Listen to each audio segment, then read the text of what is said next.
For 28 days, 10 students, 2 teachers, and a baby 15 months old travel to a place called Xizhou in Yunnan province of China.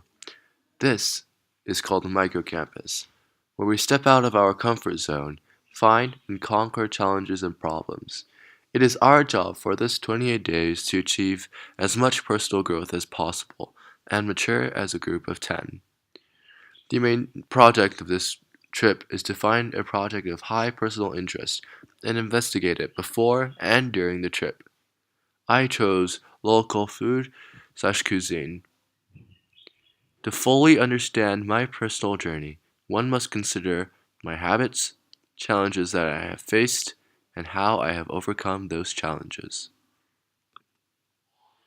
The first step of my journey began all the way back in Shanghai. My habits were with the mindset of being lazy.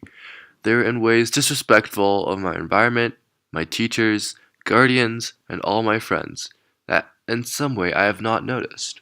Where I might do something wrong, forget to turn in an assignment, and really all I had to do was just turn in it later and be completely fine. If I had made a mistake, like not following direction the first time or not tidying up messes that I have left behind, it would be okay. IEs will be there to fix them, mom and dad would clean up after me, teachers would clean up things and give me a second chances to turn in work. Without realizing that I have made these mistakes, it would just slip away and get erased by time. Like there was some kind of Command Z button that would always be there for me. Another bad habit that I had was procrastination. Certainly, I know that I'm not alone here, but I was definitely affected deeply by that habit. What I always tend to do was wait till the last few days a project was due, an essay, or some other sort of poster, but then work really hard and become really focused. Teachers generally gave a longer time period for 6th and 7th graders to finish work. I was still able to keep up work because I could become really focused and finish work within an hour that somebody else maybe needed an hour and a half or two. Teachers will also give a lot more time than needed, like ask you to finish an assignment within 2 hours when really all you needed was one.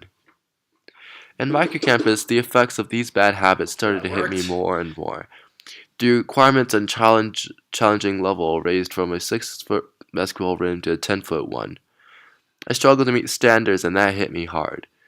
It didn't take long to find out that I was the problem, or my habits were the problem, and I certainly needed to change them. Through non-stop improvement, constant reminders to myself and group mates, I kind of succeeded. a quote mentioned by our mentor was by Aristotle. We are what we repeatedly do. Excellence, then, is not an act, but a habit. I love this quote, and I have been repeating it ever since. Not small bursts and sprints, but as in habit. This is a marathon, not a sprint.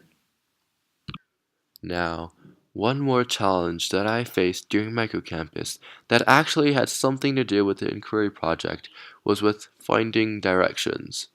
I love food, and there's no doubt about that. But coming here, I did not know what my main focus should be.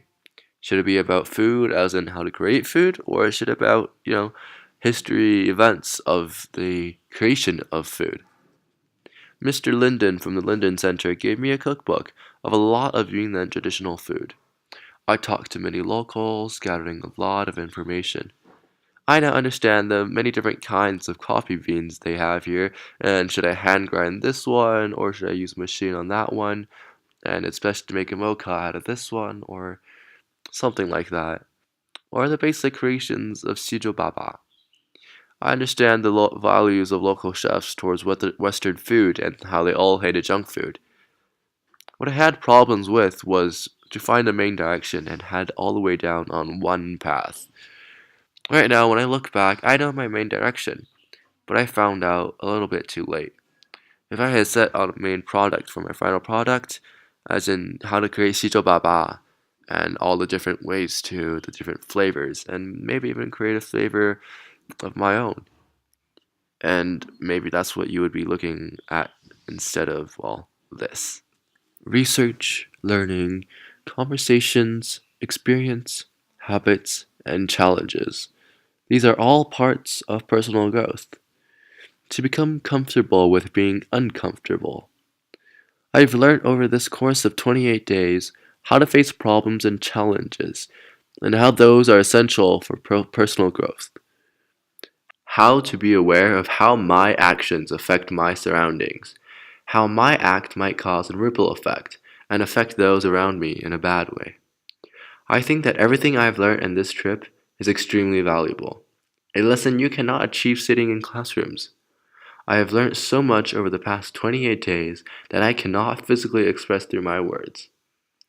I am thankful to who all supported me throughout my journey, including each and every group member of the Revival team, Mr. T, Miss Mai, Miss Chu, and my wonderful parents who paid for me to go on this wonderful trip, and all those from SAS who supported us. Thank you.